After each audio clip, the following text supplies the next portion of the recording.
Enséñame a buscarte, muéstrate al que te busca, porque no puedo buscarte si no me enseñas el camino.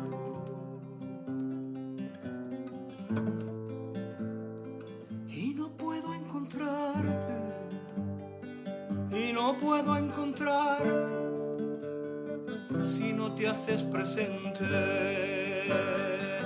Enséñame a buscarte, muéstrate al que te busca, porque no puedo buscarte si no me enseñas el camino.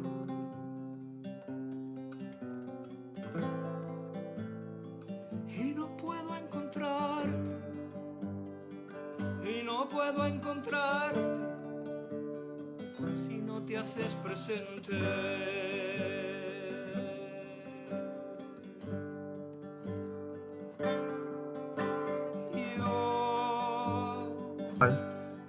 Viendo nuestro programa de estudios anglicanos dentro de todos estos programas que tenemos en el Instituto Teológico.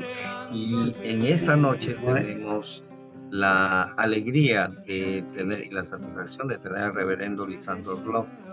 Él es de la Iglesia Evangélica Luterana Unida en Argentina, es muy conocido por muchos de nosotros en una experiencia pastoral y su trabajo de muchos años en relación, por ejemplo, a la pastoral de VIH-Sida y la Federación Luterana Mundial. Es profesor, es historiador, egresado de la Universidad Nacional de Buenos Aires, es teólogo, estudió en la famosa Facultad Luterana. Yo creo que esta Facultad Luterana fue antes de ICEDET, ¿cierto? Justamente. Claro. Entonces, y bueno, todos lo conocemos como un gran pastoralista, activista en derechos humanos. Siempre he aprendido, personalmente he aprendido muchísimo del reverendo del pastor Lisandro. Y creo que hoy nos tiene una suerte de varios temas, porque el tema de hoy en esta noche es la herencia de la iglesia que siempre se reforma.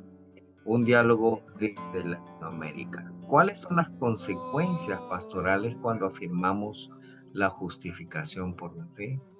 ¿En qué Dios creemos? ¿Qué iglesia proponemos? ¿Qué signos de amor y servicio nos señalan las 5 solas en nuestra América Latina y el Caribe?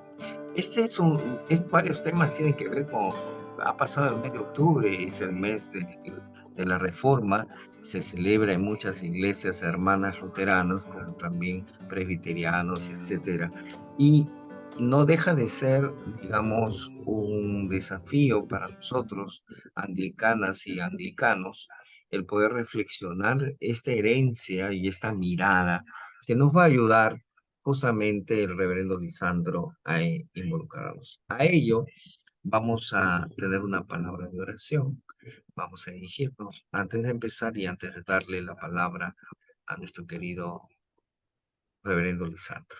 Gracias te damos, Señor, por este tiempo. Gracias por la oportunidad que nos das de que esto termine siendo más allá que una explicación o un desarrollo teológico de tal o cual tema, un encuentro de historias, un encuentro de miradas, un encuentro inclusive de identidades.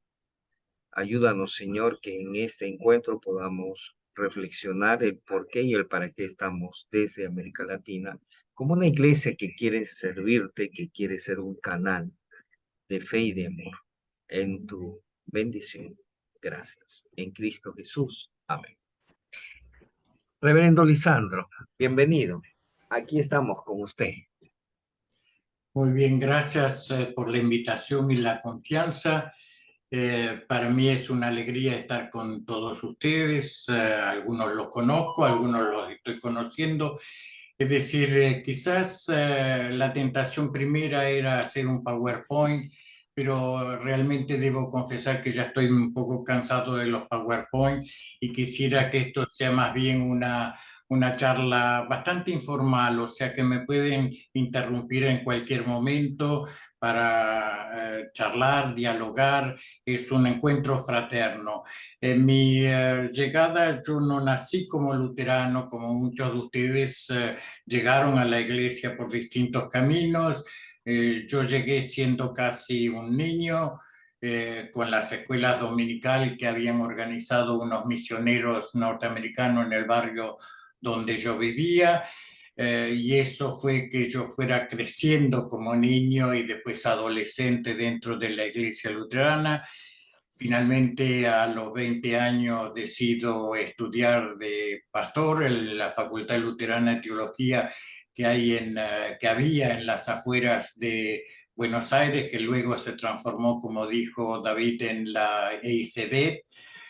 Con el tiempo vi que mi formación teológica fue muy pobre, muy pobre, lo puedo ver ahora, pero en aquel momento yo estaba ya buscando caminos diferentes para ser pastor. No me encajaba ser un pastor tradicional. Entonces, terminados mis estudios de teología, después de 4 años, me relaciono con aquel momento la comunidad de TC, la comunidad monástica de TC, y voy allá durante 2 años.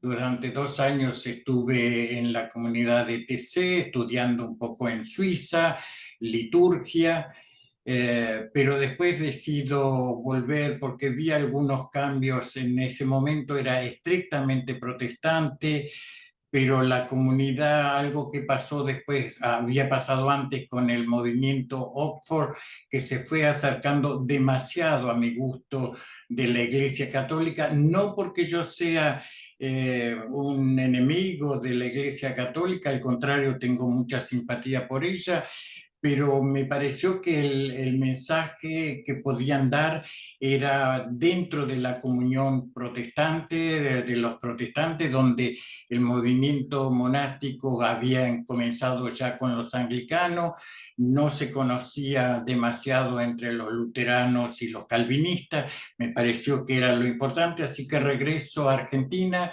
estudio historia en la Universidad Nacional de Buenos Aires, y luego me especializo en historia medieval, enseño como profesor en la universidad y nunca pensé en ordenarme, pero en un momento una congregación se pelea con su pastor y el obispo de la iglesia me pide que vaya a reemplazar, a predicar, al menos a contener a la comunidad, y yo acepté de ir ahí, y un poco como San Gregorio Magno, no fue mi decisión, fue la decisión de la comunidad que pidió que yo fuera ordenado pastor. Llegué a ser ordenado sin seguir los pasos tradicionales de todo pastor, que tiene que hacer un vicariato, toda una preparación. Yo me salté todo eso y me ordenaron directamente, o sea que no fue una ordenación normal, digamos. Lo primero que hago, habiendo tenido la formación litúrgica de TC, me meto en la renovación litúrgica, lo cual era bastante extraño en la renovación litúrgica en la iglesia, donde siempre estaban apegados nuestros pastores al mismo libro, a las mismas tradiciones, muy europeas, muy alemanas. Mi drama a lo largo del tiempo es que cuando digo que soy luterano, enseguida me preguntan si soy alemán. Y eso es lo que yo he tratado de alejarme de toda esa imagen, ser lo más latinoamericano posible, no solo externamente, sino de pensamiento. Entonces inició todo un movimiento que por supuesto suscitó mucha oposición en un comienzo, me trataban de pseudo católico, caso por el estilo. En ese sentido tuve que luchar bastante para promover esa reforma litúrgica, cambios de vestimenta, cambios de celebración.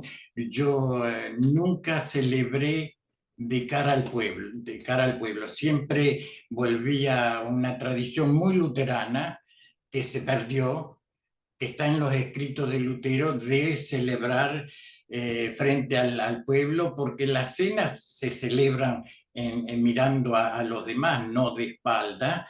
Eso pertenece a otra tradición. Y entonces fue una cosa interesante. Me metí durante la dictadura en Argentina en el movimiento de derechos humanos. Trabajé bastante en momentos que era bastante complicado estar en los derechos humanos durante la dictadura, pero después con el tiempo entiendo que era una preparación para lo que dijo David. Después trabajé durante muchos años en acompañar a personas con VIH y creo que ese acompañamiento pastoral fue la mejor preparación teológica que he tenido.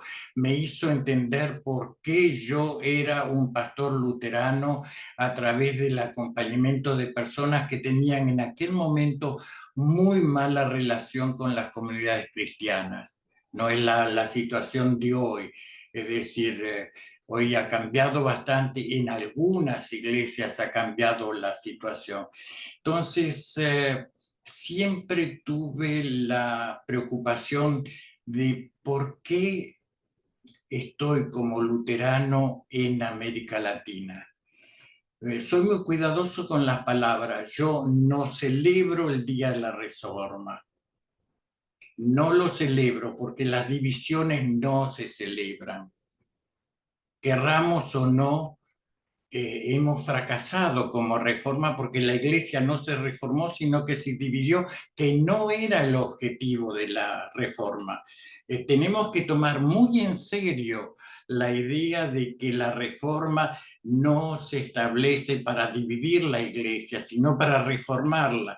O sea que es una tarea todavía pendiente, pero de toda la iglesia. Nosotros tenemos que pensar en la iglesia total, la iglesia de Cristo que debe siempre reformarse, siempre debe reformarse.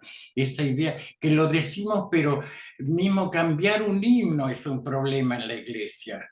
Cuando llegué, es decir, en la pequeña comunidad que estaba acostumbrada a un pastor durante 50, 40 años, que tuvo el otro pastor anterior, que siempre celebraron con el mismo libro.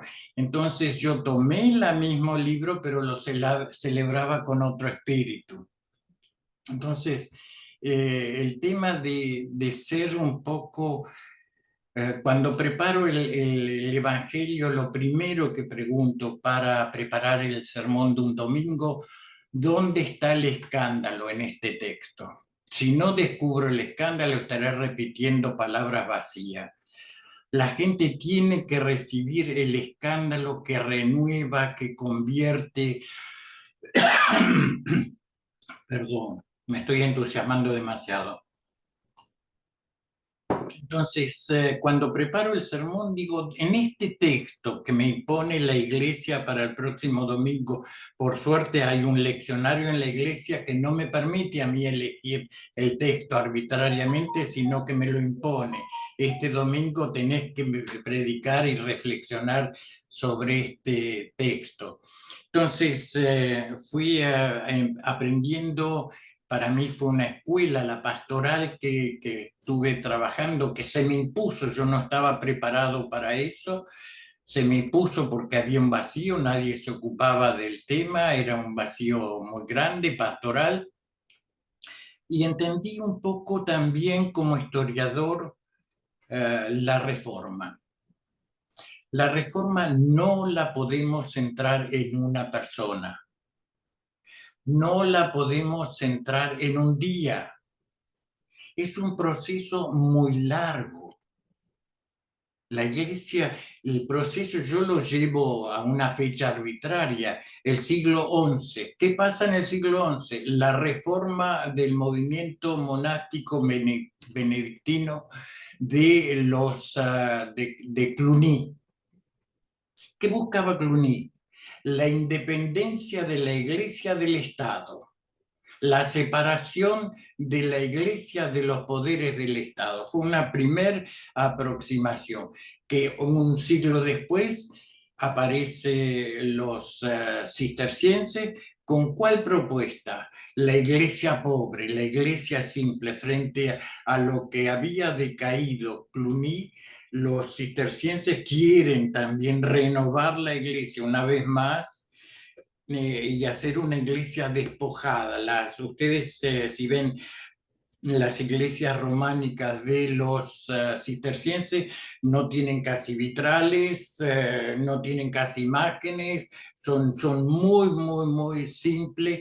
O sea que era la idea de la iglesia independiente del Estado primero, la iglesia pobre y simple. Después ustedes conocen todos los movimientos de los franciscanos y los dominicos, que también quieren un retorno. Los dominicos, una mayor aproximación a las escrituras, San Francisco, un cumplimiento estricto del Evangelio. O sea que hay antecedentes de la Reforma en muchos lados. Y yo quisiera con ustedes en esta noche, bueno, noche aquí, debe ser la tarde para ustedes, la idea de descubrir las simientes de la Reforma antes de que llegaran los misioneros. Estábamos hablando antes con David.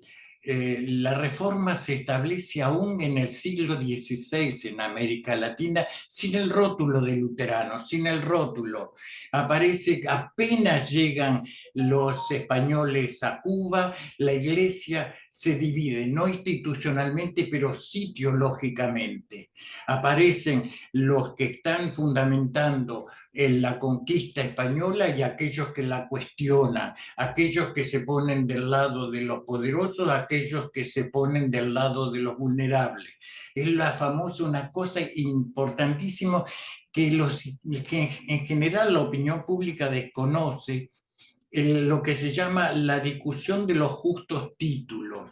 Hay una discusión muy dura en el siglo XVI para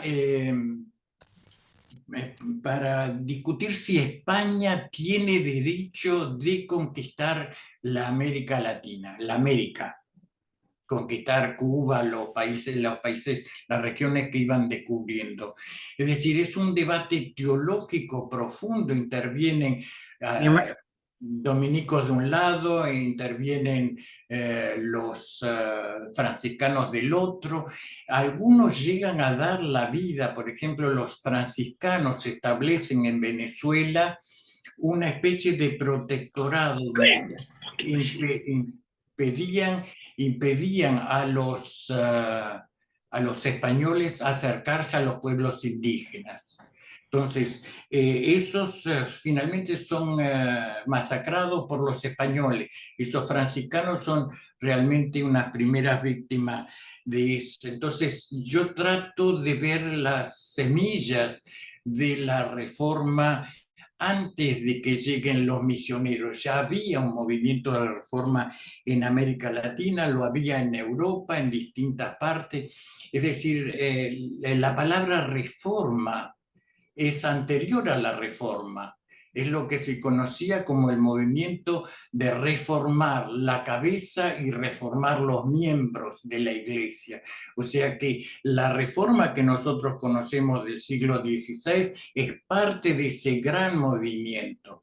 En ese sentido, yo tomo muy en serio la Confesión de Habsburgo, que es como la carta dogmática de nuestra Iglesia, la constitución de la comunión luterana. Es de 1530, o sea, entre 1517 y 1530, la Reforma, los luteranos intentaron por todos los medios de no provocar la división. El documento, la Confesión de Habsburgo, lo que quiere es la unión. Es decir, discutir los temas más importantes, pero buscando la unidad, no la división. Es decir, el problema es que no tenían con quién dialogar, porque la mayoría de los papas en ese momento eran de la familia de los Medici. León X era un Medici, eran banqueros, no eran teólogos, y lo que le importaba era la cuestión económica y el poder de Roma, y por eso, en general, la idea es quien introduce novedades en la tradición de la Iglesia es Roma, no Lutero. Lutero quiere la fidelidad a la tradición de la Iglesia.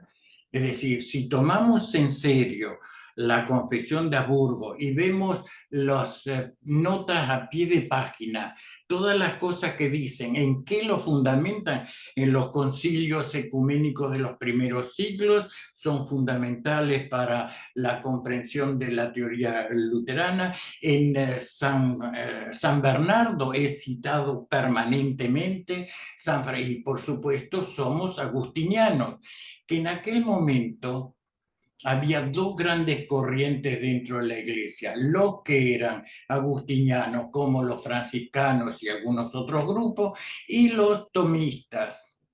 Pero esas dos corrientes convivían en una armonía dentro de la iglesia. Es decir, en el Concilio de Trento, esa convivencia compartida, sin conflicto, dialogando, debatiendo, que estaba en la iglesia, se parte, se divide, se separa. Entonces, San Agustín queda para los protestantes, Santo Tomás y Aristóteles queda para los católicos. Pero es una cosa que es consecuencia. Por eso, cuando miramos la reforma, tenemos que hacerla sin anacronismo. Es decir, no proyectando lo que vino después, es decir, la división, las peleas, las hogueras, la persecución, etcétera, que no era lo que estaba pasando en los primeros años de la Reforma. O sea que el hecho del ecumenismo no es nuevo, ya estaba en las raíces de la Reforma, la búsqueda de la unidad. Por eso yo no celebro la Reforma, la conmemoro, que es distinto. Es decir, a veces el vocabulario va formando la mentalidad. Por eso digo, yo conmemoro la reforma que debe continuar, es decir, una cantidad de elementos son típicos y tienen raíces, cosas que hacemos hoy tienen raíces en la reforma misma. Cuando en algunos casos se habla de la reforma y se dice los antecedentes de la reforma y se cita una serie de herejes, Baldo, todos los herejes condenados por la iglesia, los reformados jamás fundamentaron sus afirmaciones en alguien que la iglesia haya considerado hasta ese momento como fuera de la iglesia, como heréticos. Él comprendió, él dijo Lutero, todo eso, era injusto la muerte de Wycliffe, era injusta la muerte de Hus, pero nunca usaron sus escritos para fundamentar hasta ese momento sus afirmaciones. No van a encontrar ninguno de esos nombres en la Confesión de Habsburgo, en la nota al pie de página, donde se fundamentan todos y cada una de sus afirmaciones, sino van a ver que está en continuidad con la tradición de la Iglesia. Quien impone cosas nuevas como las indulgencias es el Papa. Es Roma la que está introduciendo cosas que no están en la tradición de la Iglesia. Eso nos da otra visión, es decir, no es la reforma la que rompe la tradición. La reforma se coloca dentro de la tradición. Entonces, creo que tenemos que tener mucho cuidado de no mirar a la reforma con lo que pasó después, que es lo que nosotros vemos como para justificar la división. No debemos buscar con toda fuerza nuevamente la unidad de nuestras comunidades. También creo que tenemos que tomar muy en serio algunas de nuestras afirmaciones teológicas. Por ejemplo, la iglesia luterana no ordena ningún pastor hasta 1535, cuando ya desesperado porque los obispos no ordenaban pastores, se produce en 1535 la primera ordenación de ministros rompiendo la continuidad con la tradición. Es decir, ahí aparece lo que se llama la sucesión presbiteral en lugar de la sucesión episcopal, pero ese es un tema a debatir, a discutir. Pero, por ejemplo, una de las reglas más importantes, las afirmaciones que estaban antes ya en San Agustín, de la justificación por la fe, es decir, es la justificación por la intencionalidad. Los actos deben juzgarse por la intencionalidad, que es una idea muy agustiniana. La justificación por la fe en este momento tiene una vigencia enorme. Es decir, nos permite, para mi entender, nos permite ser una iglesia radicalmente inclusiva en este debate sobre la bendición de pareja, etcétera, etcétera. La justificación por la fe, la gente no se justifica por lo que es o por lo que hace, se justifica por lo que cree, y eso no lo estamos tomando en serio. Es decir, muchos protestantes, muchos evangelicales han vuelto a las obras. Nosotros tenemos, al menos como luterano, para mí es una joya que tenemos en nuestra confesión. Las personas se justifican por lo que creen, no por lo que hacen o por lo que son. Nadie se justifica por su orientación sexual, sino por si ama, etcétera, etcétera. Es decir, yo creo que hay cosas que decimos teológicamente y no vemos las consecuencias pastorales. La justificación por la fe nos permite ser iglesia radicalmente inclusiva. Y eso es, en cierta manera, lo que yo me pregunté: ¿por qué soy luterano en América Latina? ¿Qué sentido tiene? ¿Qué palabra distinta puedo decir? A un lado tengo los pentecostales, digamos, los grupos más fundamentalistas, o la Iglesia Católica por el otro. ¿Qué cosa diferente tengo para decir? ¿Cuál es mi palabra que justifique mi presencia? Y no decir, bueno, repito las divisiones de Europa. No, tenemos que preguntarnos, y mismo ustedes como anglicanos, tienen que preguntarse, ¿qué sentido tiene estar en América Latina? O sea, ¿qué están aportando de nuevo? ¿Qué estamos aportando de diferente? Y yo creo que para mí como luterano es fundamental el tema, la justificación de la fe, que me permite, ante el contexto de los dos lados que estoy, a la derecha y la izquierda, tener una palabra clara para ser una iglesia radicalmente inclusiva.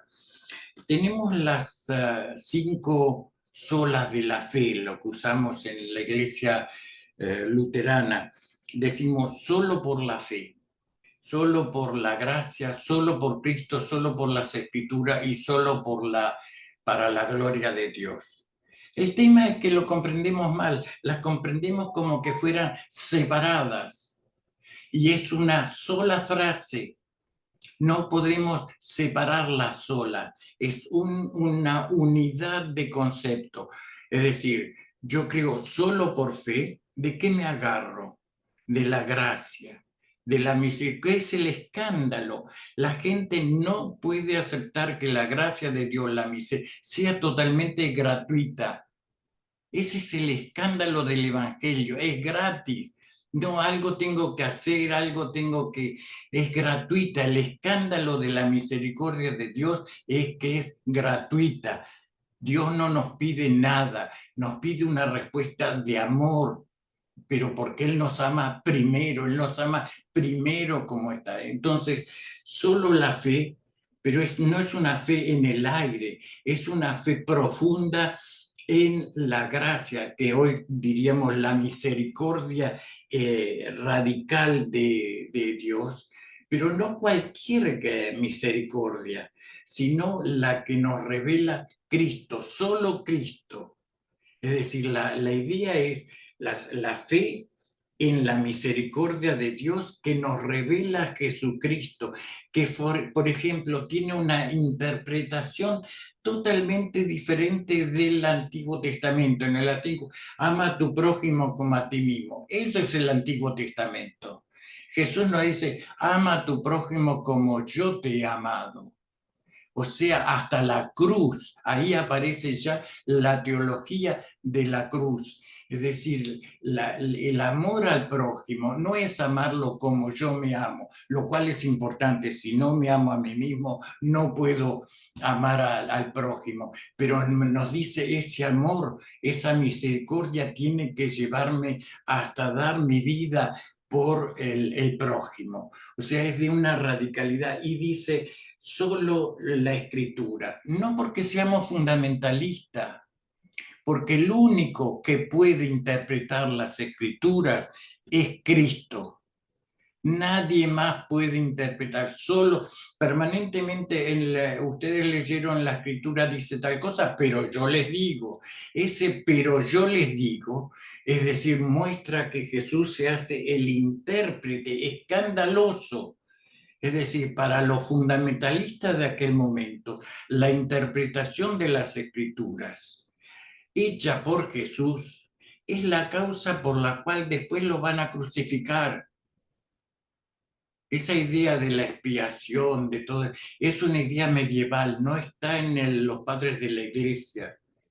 No está, es decir, Jesús va a la muerte por escandaloso, por tener una teología provocativa, va a la muerte por su teología y su compromiso y sus desafíos al ritual, a las ideas de impureza. Hay escenas en el Nuevo Testamento, es decir, yo aprendí con la pastoral acompañando a personas con VIH, que me tuve que transformar a alguien que abraza, que acoge, que está tocando permanentemente a gente considerada por la sociedad impuros. Empecé a mirar a quién toca Jesús y por quién se deja tocar. Y es lo que yo me pregunto, la iglesia, ¿a quién está dispuesta a tocar y por quién está dispuesto a dejarse tocar? Y hay una cantidad de situaciones bellísimas, hermosas.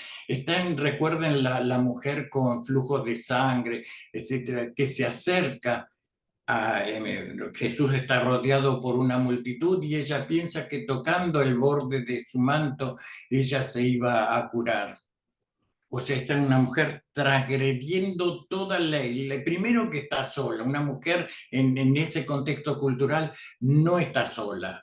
No puede estar sola, ya es una provocación. Una mujer en público no toca a otro hombre, esa es otra provocación.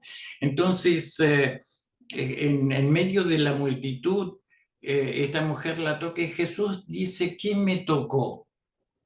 Está loco este Jesús y te están tocando. Los otros lo apretaban, pero había alguien que lo tocó con una intencionalidad y Jesús lo sabe. ¿Y qué le dice a esta mujer que transgredió cantidad de situaciones? Le dice, tu fe te ha salvado, tu fe te ha salvado, tu fe te ha curado. Es hermosa, esa escena es fantástica. Es decir, cómo Jesús le dice a la gran mujer transgresora, tu fe te ha salvado. Y eso se repite. Jesús es el único que está capacitado para interpretar las escrituras. Es el único intérprete. Es decir, donde hay una contradicción en las escrituras a la enseñanza de Jesús, miremoslo con duda.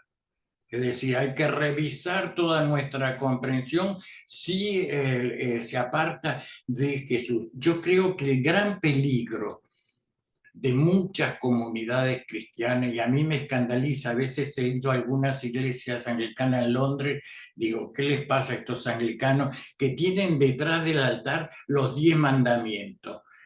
Y digo, ¡qué horror! No entendieron el evangelio.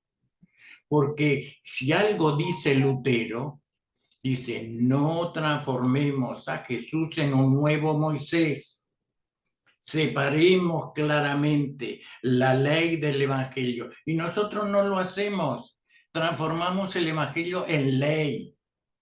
Y son dos cosas distintas totalmente. La ley no tiene ninguna promesa, simplemente está por mostrarnos, mirá cómo necesitas el evangelio, mirá cómo necesitas la misericordia. Es para eso, no para transformarnos. La ley no nos transforma. La ley nos amarga, nos dice, mirá lo que sos. Pero el evangelio dice, mirá lo que sos, pero mirá cómo te ama a Jesús, cómo te ama Dios. Nos muestra el Dios de la sola misericordia, de la sola gracia. Agarrá esto que es un regalo, es un regalo. O sea, esa interpretación de no transformar, Lutero lo repite a lo largo de todos sus escritos y nosotros lo hemos olvidado. Hemos olvidado a Lutero. Él le dice permanentemente, no hagan de Jesús un nuevo Moisés. Son dos cosas. Diferencien claramente en la predicación, diferencien la ley del evangelio. Y nosotros somos servidores del evangelio, no de la ley. Nuestra misión como ministros es anunciar una buena noticia. Yo cada vez que iba al hospital a acompañar a las personas con VIH, donde eran grupos, me acuerdo que ahí fue donde conocí la primera persona transgénero y fue toda una revelación para mí de un mundo que desconocía, gente usuarios de drogas, gente... Es decir, lo que me preguntaba es, ¿qué buena noticia voy a llevar? Qué buena noticia. Y yo creo que como ministros, totalmente, cada domingo que voy a predicar y abrir la boca, tengo, qué buena noticia les voy a dar a esta comunidad. Qué buena noticia les voy a dar a quienes vinieron y dejaron todo para venir a escuchar un evangelio que los tiene que transformar, no desde la ley, sino desde la misericordia, desde el amor. O sea, creo que ese redescubrir la frescura del evangelio. También creo que hay una teología, Lutero habla mucho del Dios escondido, del Dios paradójico. Ese es otro concepto también que me parece importante que recuperemos en este tiempo que hemos conmemorado. El Dios que aparece siempre en el lugar que menos pensamos. Nunca aparece en el lugar que la teología nos dice que miremos. Contradice a todas las teologías. Fíjense ustedes, los reyes que no eran ni tres ni eran magos, los sabios del oriente, vienen guiados por una estrella. ¿Quién de nosotros es guiado por una estrella? Pero estos están guiados por una estrella, llegan a Jerusalén, saben lo que están buscando, pero lo buscan en el lugar equivocado. Es decir, ¿dónde lo van a buscar? En los palacios. ¿En dónde lo van a buscar? En los templos. No está. ¿Dónde está?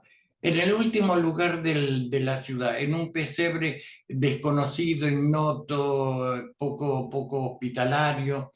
O sea, esa es la teología, el Dios que se revela en lo vulnerable, en lo marginal. Siempre Dios se va a revelar en los márgenes de toda la sociedad para convertirnos a nosotros. O sea, Dios es el Dios escondido, que siempre aparece en los lugares más escandalosos para nuestros criterios. O sea, nos pide una apertura mental y una revalorización de la situación. Y permanentemente Jesús está en las fronteras. En todos los escritos del Nuevo Testamento lo vemos a Jesús tratando con poblaciones.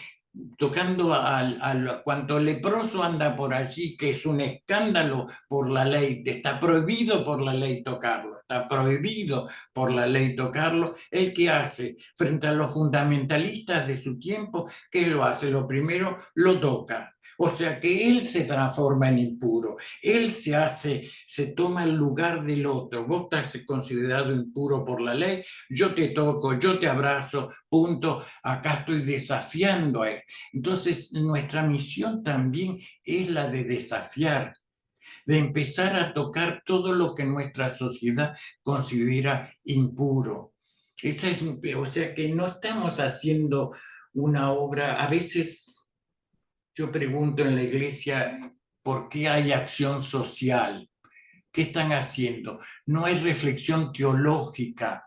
Parecemos a veces en nuestras acciones sociales más semejante a una organización, una ONG, una organización de la sociedad civil que una iglesia. Nuestra motivación tiene que ser teológica. Cuando hacemos acción social, tenemos que tratar de hacer una conversión, es decir, la acción social tiene que permitirle a la iglesia ser transformada. Yo trabajaba durante el tiempo con la casa que teníamos para personas con VIH, con gente del Ejército de Salvación. Y era el ejemplo de cómo se apartaron de la fuente. William Booth, el fundador del Ejército de Salvación, que era anglicano, él quiere llegar a los grupos más así vulnerables de su tiempo. La situación obrera era terrible. La iglesia no lo entendió.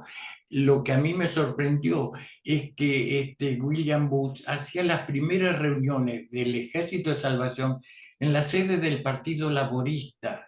O sea que era, detrás de él había todo un pensamiento socialista, quería cambiar una situación, unía lo profético, te doy de comer, te ayudo, etcétera. ¿Pero para qué? No para asistencia nada más, sino para transformar la sociedad. Y los ingleses de su tiempo entendieron que este hombre era un peligro. La iglesia lo separó, no lo entendió. La sociedad tampoco, porque fue perseguido, le tiraban piedras. Nosotros también tenemos que recuperar esa voz profética que nace de la comunión con los excluidos. Es decir, los del Ejército de Salvación de aquel tiempo no bebían, no porque consideraban el alcohol un pecado, sino por empatía con la gente que estaban acompañando. Es decir, por comunión, si estos tienen problemas de alcohol, yo no voy a tomar, pero por amor a ellos, no por una cuestión moral. No es una cuestión moral, sino es una cuestión de empatía, de ponerme en el lugar del otro. Entonces, en ese sentido, para mí el volver a Lutero me ha permitido renovar mi misión. Es decir, Lutero cuando se hace monje, esa idea de que se hace monje por miedo, por un rayo que cae, todo ese relato de la conversión al monasterio de Lutero, es pura fantasía, la inventa Melanchthon 30 años después. Lutero nunca relata eso del rayo que lo agarra en el medio del campo y entonces dice a la Virgen María que si lo salva se va a hacer monje. Lutero se hace monje verdaderamente convencido. En la ciudad donde él estaba había una serie de comunidades religiosas que no eran muy exigentes. Él elige a los agustinos ermitaños Recoleto, una de las órdenes más rigurosas que había en ese momento, y vive ahí. O sea, él toma en serio la cuestión del monasticismo. No es un juego, no juega a ser monje, y lo toma en serio. Después, cuando él escribe el juicio a los votos monásticos, ¿por qué él cuestiona la vida monástica? Porque dice, esta forma de vivir radicalmente el Evangelio no puede ser para unos pocos. Todos estamos llamados a ser monjes. O sea, es una idea revolucionaria, es decir, todos tenemos que vivir en esa simplicidad de vida, todos tenemos que vivir en esa castidad intelectual, no física solamente, sino de mental, una cosa, es toda una propuesta nueva para ese momento, pero creo que es una propuesta aún para nosotros. Es decir, predicar la simplicidad de vida en una sociedad de consumo puede ser revolucionario. Entonces, a mí me parece que a veces cuando vamos a la historia, ver que la historia nos renueve, no repetir como loro, sino qué me está diciendo para el día de hoy. Es decir, recuperar la imagen de América Latina, es decir, en el momento en que yo empecé a trabajar con la renovación litúrgica, estaba en una iglesia que había sido fundada por misioneros norteamericanos, muy influidos por Alemania, y entonces empecé con decir, pero las cosas, ellos venían con el talar negro, eso que usan los alemanes con negro y con dos cuellitos blancos que simbolizan la ley. Dije, no, no me siento cómodo con eso, no representa nada. Esa es la vestimenta doctoral de Europa, no tiene ningún significado en América Latina, no tiene ningún significado para nosotros. Y entonces ahí empecé a renovar. Yo nunca usé el talar negro de los pastores luteranos de Alemania, que lo usaban también en Argentina y lo siguen usando algunos en la iglesia de origen alemán. Yo fui ordenado quizás el primero con alba. Y el alba la aprecio como signo, es decir, el alba es el signo del bautismo. Estoy diciendo, cuando uso el alba, yo he sido bautizado, yo he sido solo bautizado en Cristo.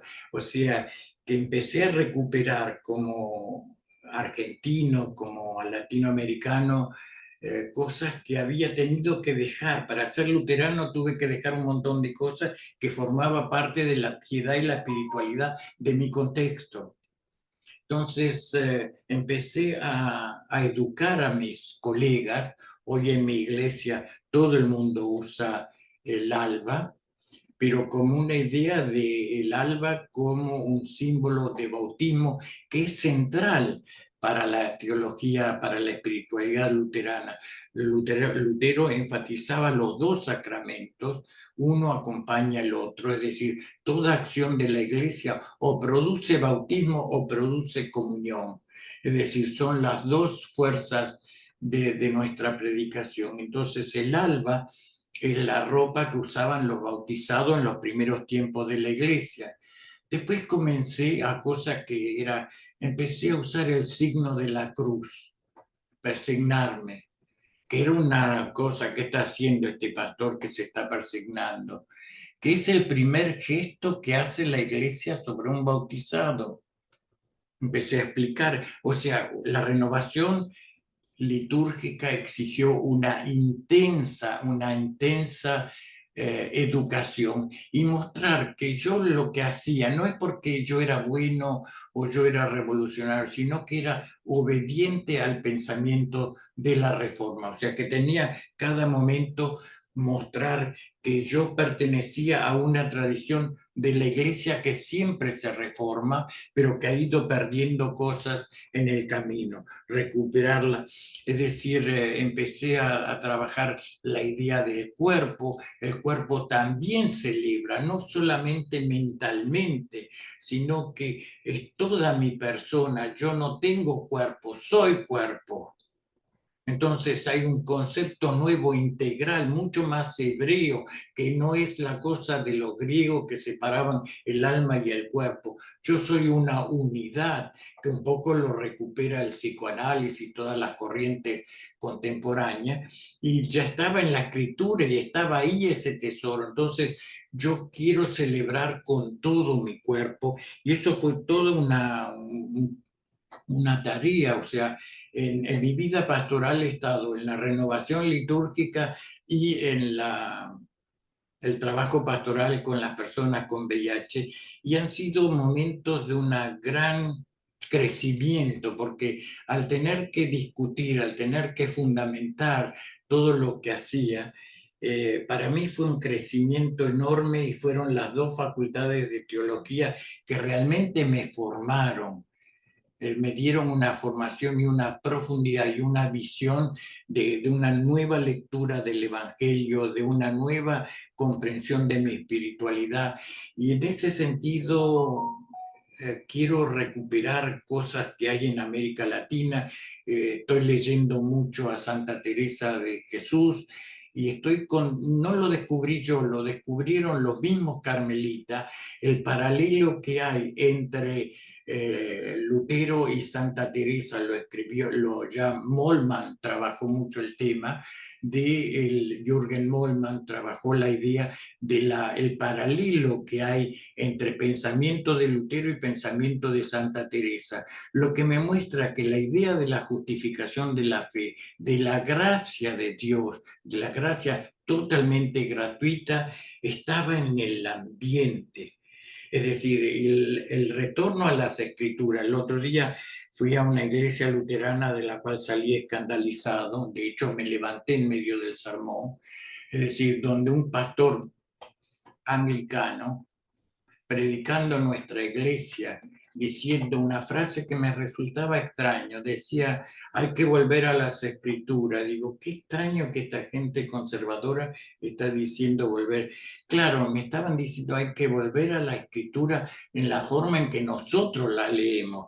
Y empezó el sermón a decir, sí, porque la iglesia anglicana en Inglaterra está bendiciendo pareja del mismo sexo. Yo no lo conté porque mi iglesia bendice pareja del mismo sexo.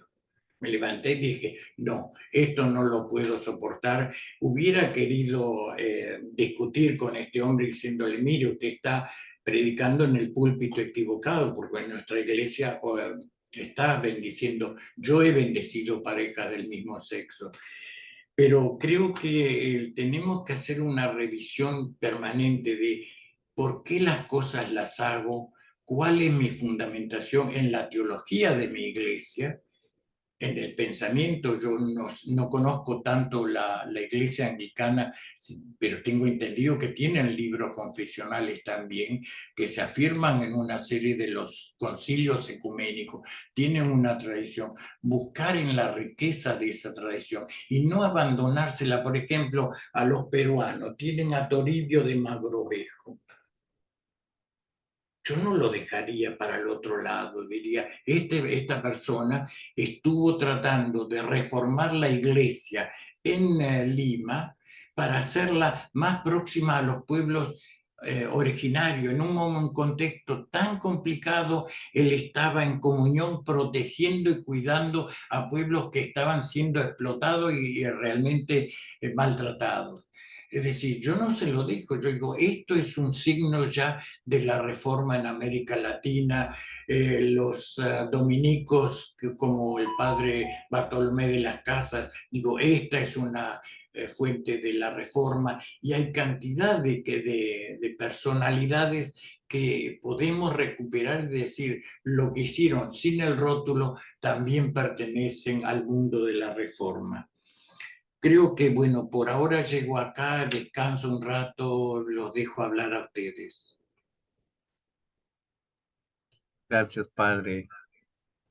Aquí tenemos algunas preguntas escritas. Empezamos con Carlos Magno, que lo escribió en el chat. Entiendo el escándalo desde la perspectiva que nos ha compartido esta noche. La evangelización implica un escándalo.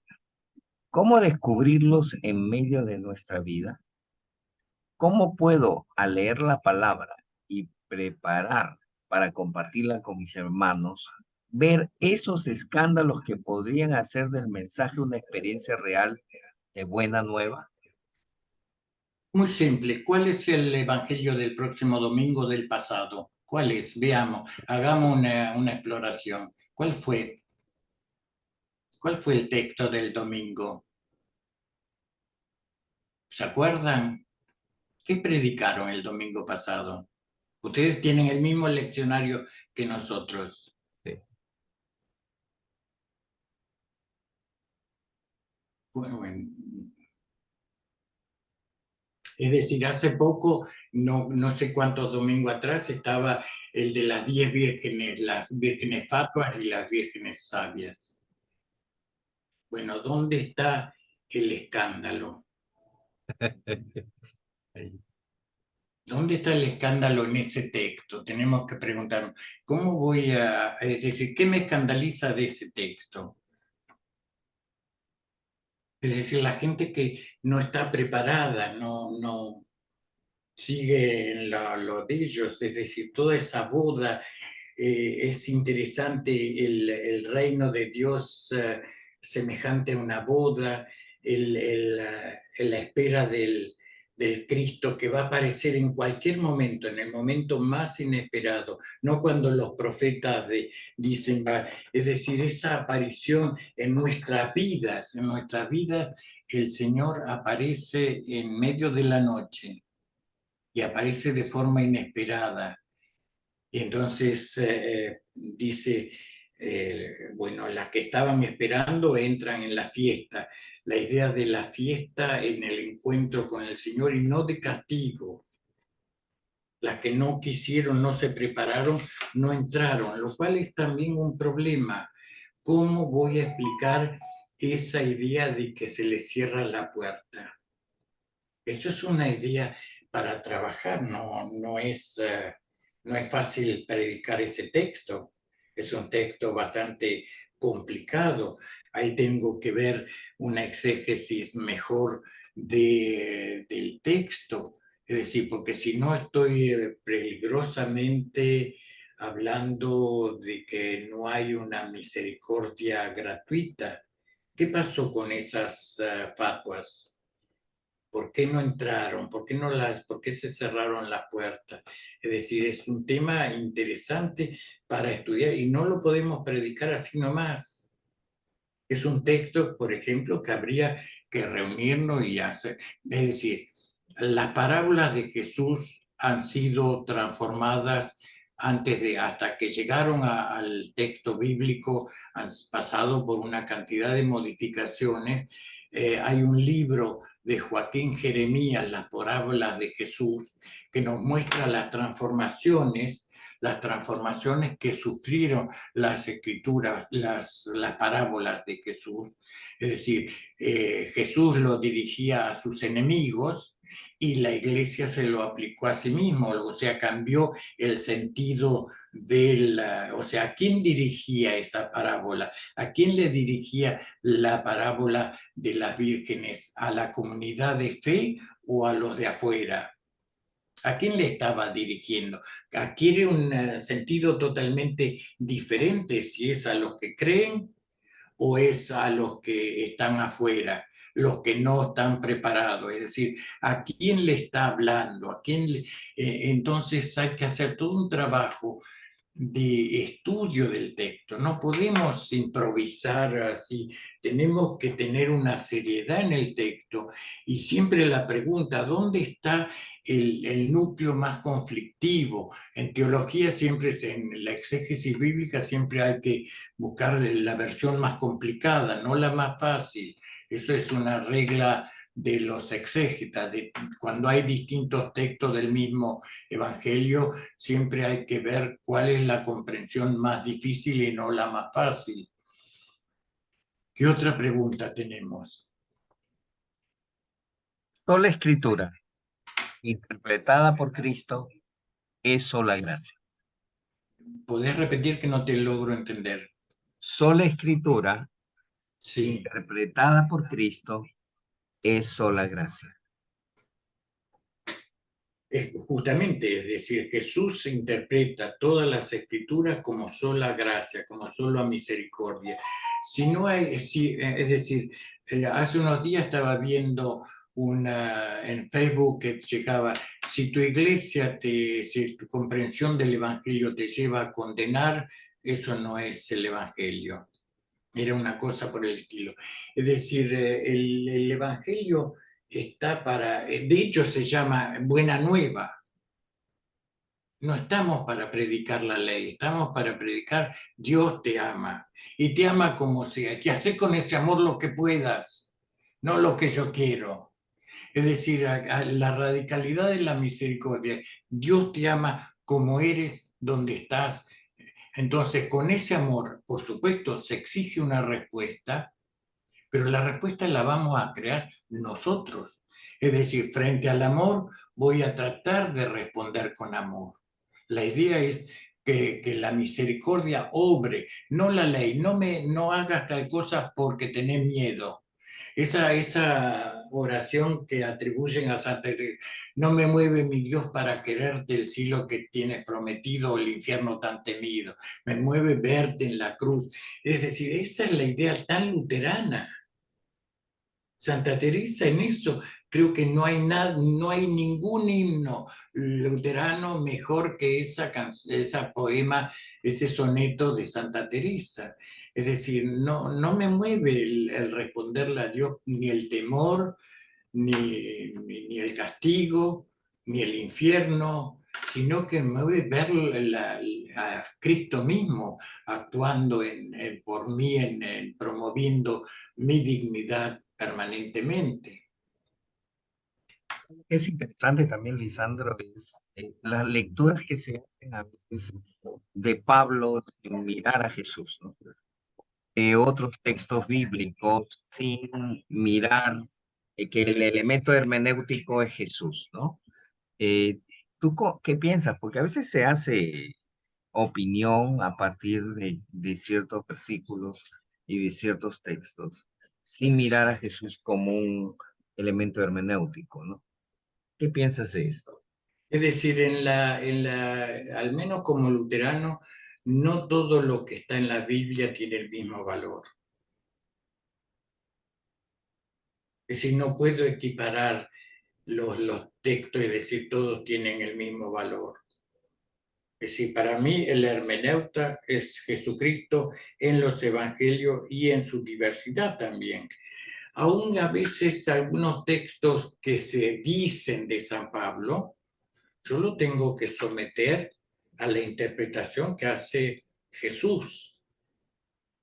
Es decir, esa que aparece las mujeres se queden calladas contradice el Evangelio, porque Jesús le manda a las mujeres en el día de la resurrección, vayan y anuncien. O sea, María Magdalena, las Marías son apóstoles de los apóstoles y mandadas por Jesús en un momento de transgresión, o sea, que le está pidiendo a las más vulnerables, le está pidiendo que hagan algo que estaba circunscrito, y mismo la iglesia aún hoy se circunscribe a los varones.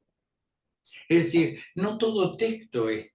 Lutero estuvo peleando toda la vida con la comprensión que él podía hacer de Santiago. O sea, Santiago hay que entenderlo desde el Evangelio, no hacerlo como un texto aislado. Es decir, todas las escrituras no pueden ser entendidas sacando un versículo de acá, un versículo de allá. ¿Cuál es la intencionalidad? Por ejemplo, todos los textos de los primeros capítulos de Romano. Todos esos 3 capítulos tienen, al final dice, todos hemos pecado. Es toda una disertación que si yo la fragmento, le hago decir cualquier cosa a Pablo. Ese método que hay de fragmentar, de sacar, citar 2 o 3 versículos de acá, 2 o 3, no tiene sentido. Ese escrito de Pablo, esos 3 primeros capítulos de Romano, culmina diciendo todos hemos pecado y todos necesitamos de la misericordia de Dios. Ese es el resumen. Todo lo demás es puro bla bla. O sea, son inventos de los teólogos, de los predicadores, que no lo podemos creer. Estamos contradiciendo a mismo Pablo. Pablo está poniendo ejemplos a lo largo, es decir, pero yo estoy viendo, estoy estudiando, Lutero hizo un comentario del capítulo 19 de Génesis, Sodoma y Gomorra. Y es increíble lo moderno que es su comprensión de Sodoma y Gomorra. Es falta de hospitalidad, los pecados de Sodoma y Gomorra son falta de hospitalidad, en especial a extranjeros, falta de solidaridad, falta de justicia, hay injusticia social. Se preocupa de otra cosa, tiene otra lectura que recién se recuperó. Los anglicanos lo recuperaron, esa lectura nueva de ese texto, ese Bailey, Will. Sí. Sí, el anglicano que en la década del 50 ya empieza a tener otra relectura de estos textos, que por supuesto costó enormidades que esa relectura se aceptara, pero creo que no podemos hacer esa cosa de sacar, por ejemplo, con Levítico, lo asesinan al libro de Levítico. Porque si yo lo hago cumplir todo Levítico, es un escándalo. O sea, hay comidas que no puedo comer, que estoy comiendo actualmente. Puedo vender a mi hermana y ponerle un precio de mercado. Hay una cantidad de cosas. Entonces, estos versículos están en vigencia, estos no están en vigencia.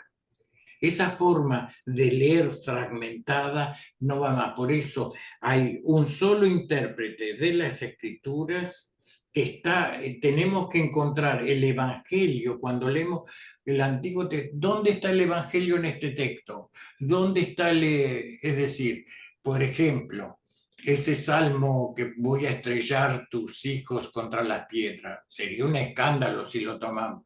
Pero es Cristo que está hablando de los enemigos de la fe. Es decir, Jesucristo está hablando, no soy yo, no soy yo como persona. Tenemos que entender lo que quien está hablando es Jesús frente a las fuerzas de opositora, mismo encontrar un vocabulario nuevo. Yo a veces digo, miren que cuando digo hay que mirar al cielo, no es un lugar geográfico, es un lugar teológico. Tenemos que renovar nuestro vocabulario, tenemos que renovar nuestra mirada. Los cristianos del siglo XX no podemos, XXI, ya estamos, los cristianos del siglo XXI, tenemos que renovar nuestra forma de mirar, de ver. No podemos seguir repitiendo frases ya hechas. O sea, muchas veces yo ahora que no estoy como pastor, tengo una crisis, no sé a dónde ir, porque voy a escuchar a los pastores de mi iglesia y digo, están diciendo una colección de frases hechas que no tienen ningún sentido para la gente de este tiempo. Entonces, tenemos una tarea, y nosotros en América Latina tenemos una tarea enorme de cómo vamos a hablar en el día de hoy, es decir, la palabra. Yo a veces, la vida eterna, ¿qué es la vida eterna? ¿Cómo se mide la cosa? Cuando tenemos que hablar del Big Bang, de cómo empezó esto, ¿cómo hablo? La gente está viendo Discovery Channel, lo está viendo. ¿Cómo predico teniendo a Discovery Channel al lado? ¿Qué es la eternidad? ¿Cómo puedo hablar de eternidad? Es un concepto tan abstracto. Ir al cielo, los ángeles, es decir, todo ese vocabulario. ¿Cómo voy a hablar de todas esas, es decir, no niego, pero cómo renuevo mi concepto? ¿Qué quisieron decir? Es decir, que cuando yo estoy ahora haciendo un trabajo de investigación histórica en un cementerio de Buenos Aires y tengo como 15.000 seguidores. ¿Cómo le hablo a toda esa gente que no son religiosos? ¿Qué es un ángel? ¿Qué es la sala? ¿Qué representa? ¿Por qué están con los pies descalzos? Tengo que hacer toda una renovación. Miren, los pies descalzos no solo que son signos de humildad, sino que estamos pisando una tierra sagrada, un espacio. ¿Cómo hablo de sagrado sin decir sagrado? Es decir, uso mucho, aquí hay una idea de un diálogo entre una existencia virtual y una presencial, uso el lenguaje que usamos ahora, es decir, bueno, estamos entre dos dimensiones de presencia, una virtual y otra presencial. Pero ese desafío es apasionante de cómo hablar al ser humano de hoy, cómo hablarle con un lenguaje que lo entienda y que no sea mítico, que sea comprensible, que podamos dialogar con Discovery Channel. Es decir, que no nos sentamos, que nosotros vamos por un lado y Discovery Channel va por otro. ¿Cómo unimos esas cosas? ¿Qué es la tarea que tuvo Santo Tomás de unir el racionalismo de Aristóteles con la fe, tratar de reconciliar? Le salió bien o mal, pero intentó. Y nosotros también tenemos que hacer el mismo intento de cómo comprender con nuestra fe la realidad y cómo renovar esa mirada. O sea, yo creo que ahí está el tema de cómo hablarle al ser humano hoy en América Latina en su contexto y que le diga algo. Bien, la siguiente pregunta es de Alejandro. Dice, respecto a quién toca Jesús, al leproso sin temor de la impureza, porque él proporciona una salud que va mucho más allá de la ley. Respecto a la mujer que roza su manto, ella no quiere que Jesús sea impuro por el resto del día, pues ella conocía la ley y ella empezó a entender que Jesús era más que la ley misma. Yo no sé qué pensaría la mujer, pero sé lo que pensaba Jesús. O sea, Jesús le dice, tu fe te ha salvado, te ha curado. O sea, eh, además a veces Jesús toca no para curar, sino para escandalizar. O sea, toca en presencia de los que lo están mirando. Es decir, aquí está desafiando, miren cómo yo estoy leyendo el Evangelio, la Escritura de otra manera, la ley la estoy interpretando de otra manera, porque los que se escandalizan no son los leprosos, los que se escandalizan son los religiosos. Permanentemente Jesús está enfrentado. Sus grandes enemigos son los fundamentalistas de su tiempo. Son los que están leyendo la escritura y la interpretan de una manera que es diferente. Justamente los fundamentalistas quieren volver, y ustedes fíjense, predican primordialmente el Antiguo Testamento. Entonces nosotros tenemos que aferrarnos al Evangelio y el Evangelio como llave que nos lleve a interpretar la radicalidad del Evangelio, que es lo hermoso que tenemos, es el desafío, o sea, cómo podemos ir en contra de todos estos valores de que aún hay en nuestras iglesias. O sea, tener una comprensión del Evangelio es muy radical, es decir, toca a los leprosos porque los otros lo consideraban impuros, porque la escritura lo decía. Es decir, por ejemplo, en la misa católica hay un momento que dice, Señor, yo no soy digno de recibirte, di una palabra. Y ese centurión ahí, ese militar romano, él conocía las tradiciones judías, porque él sabía que los judíos no podían entrar en una casa pagana. Y Jesús le dice, voy a transgredir la ley, voy a ir a tu casa. El otro le dice, pero mira que la escritura dice, no soy digno de que entre. O sea, el romano conoce la ley, le dice eso. O sea, es interesantísima esa escena donde además tiene otras implicancias muy, muy ricas, pero es el romano el que le dice, mira que la ley no te lo permite, ¿eh? O sea, y Jesús le dice, voy a ir a tu casa. Y dice, no es necesario, di una palabra y ya será curado mi amigo. Y Jesús le dice, sí, la acepta esa interpretación que él hace la desafía y le dice, bueno, muy bien, tu fe te ha salvado. Siempre está la idea de la fe, de la relectura que él hace Jesús de las Escrituras. Y nosotros tenemos que hacer una relectura para este contexto. Para ustedes en México están en una zona bastante compleja. No es fácil la zona en la cual están. Entonces, ¿cómo hablar en ese contexto? ¿Y por qué lo hacen? No porque ustedes son buenos, no porque ustedes son caritativos, no son una organización de caridad, sino son una organización del Evangelio, porque el Evangelio dice eso. Es decir, porque es la identidad de ustedes, no porque quieran, sino porque es la identidad de Jesucristo. Jesucristo lo hizo primero y ustedes tienen que seguir ese modelo. Es decir, frente a los desafíos y las críticas que pueden tener frente a las poblaciones que ustedes están acompañando en forma profética, no asistencial. O sea, tienen que mirar cómo es la diaconía de ustedes, qué tipo de diaconía están llevando.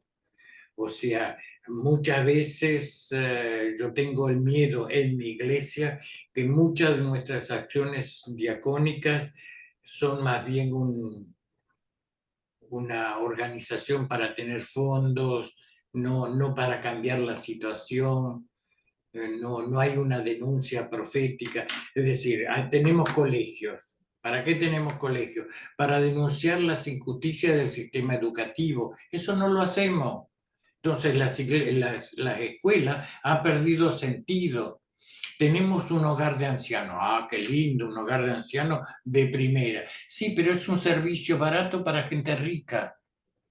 Es decir, los pastores de nuestra iglesia ya no pueden ir a ese hogar de ancianos porque es tan caro que ni los pastores podemos ir a ese hogar de ancianos.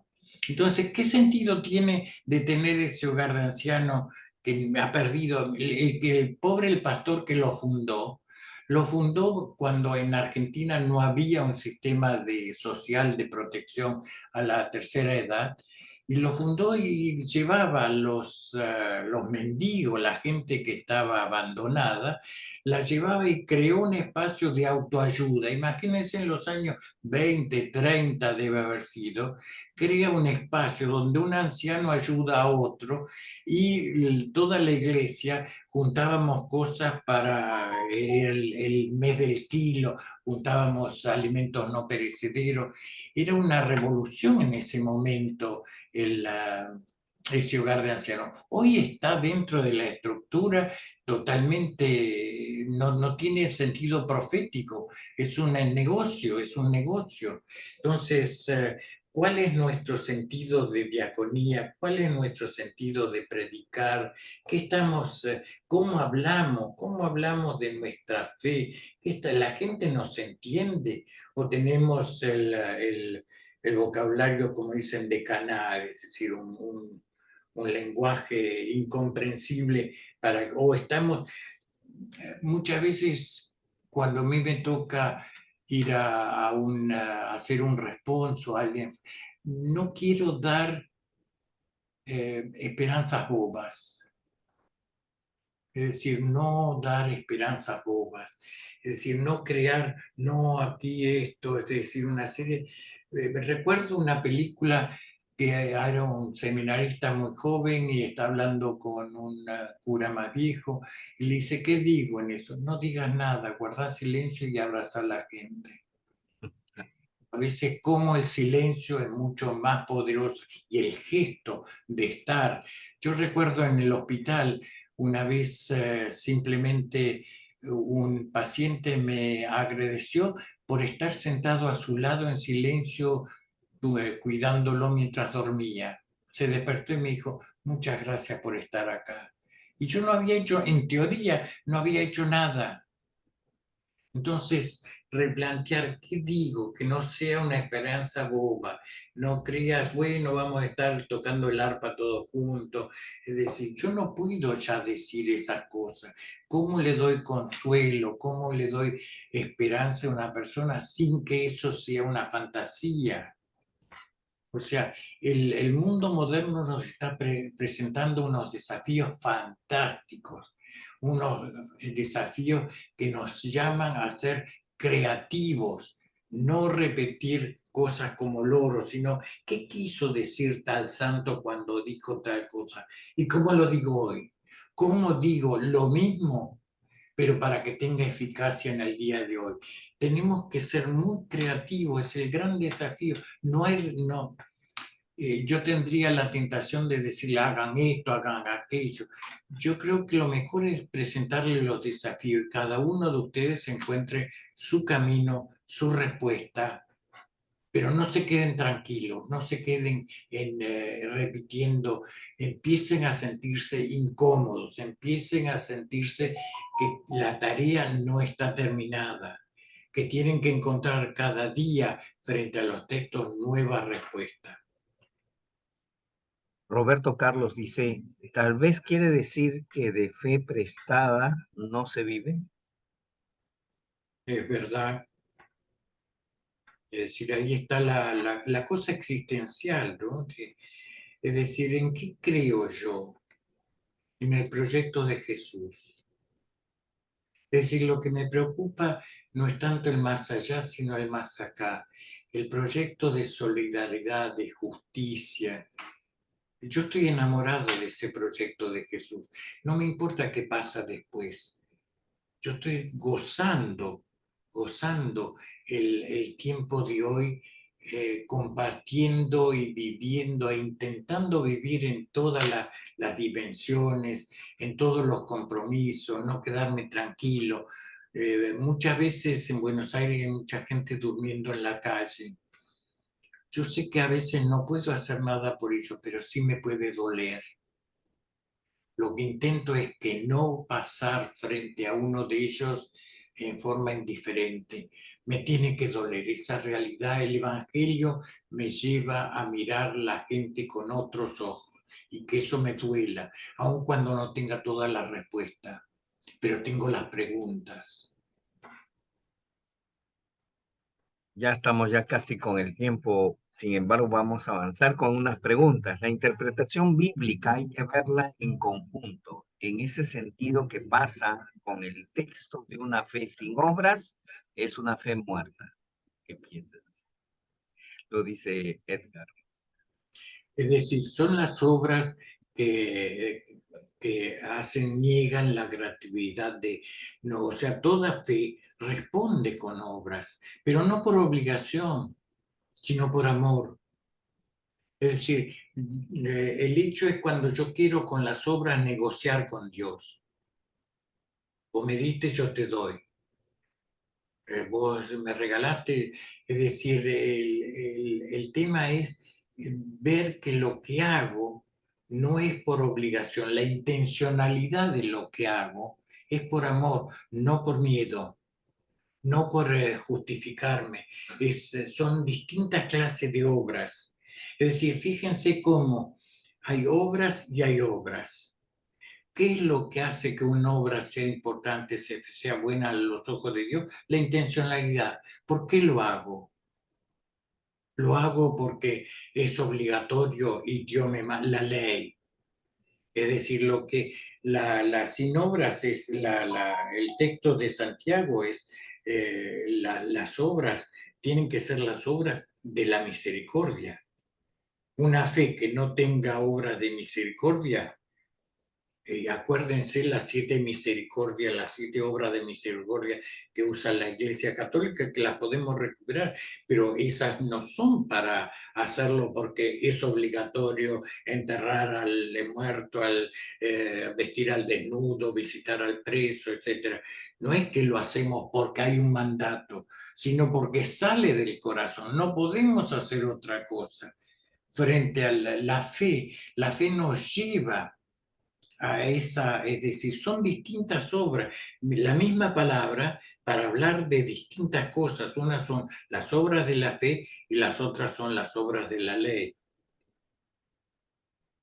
Quiero mencionar la pregunta que hace Elizabeth, la reverenda Elizabeth Camero de Colombia. Jesús cuando habla lo hace basado en el saber en la tradición oral que conocía, y eso me lleva a preguntarme cuál era el desafío al que invitaba en dejar que los muertos entierren a sus muertos. Es decir, Jesús contradice la tradición interpretativa. Jesús está mostrando en la escritura, dice tal cosa, yo les digo, más yo os digo, permanentemente está diciendo, más yo os digo, más. Jesús reinterpreta desde la misericordia, y dejar a los muertos, es decir, a veces también nos dice, hay que sacudir el polvo de los zapatos, hay cosas que no las podemos cambiar, sigan adelante. Sigan adelante. Hay gente que hay muertos intelectuales que van a ser un estorbo, hay gente que van a... Bueno, hay ciertos momentos, sigan adelante, no pierdan el tiempo en obras estériles. Es decir, esa es la forma que yo lo interpretaría. No es por falta de caridad, es decir, es imposible. Hay cosas que muchas veces digo, mira, Señor, esto es tu mundo, ocúpate porque yo no lo puedo cambiar. Es decir, si hay algo que cuesta es asumir nuestros límites. Y esos versículos nos dicen, asuman los límites. Hay cosas que no las podremos cambiar. Sigan adelante. Es decir, vean qué otras cosas sí pueden estar en la mano de usted. Lo difícil es reconocer que no somos Dios.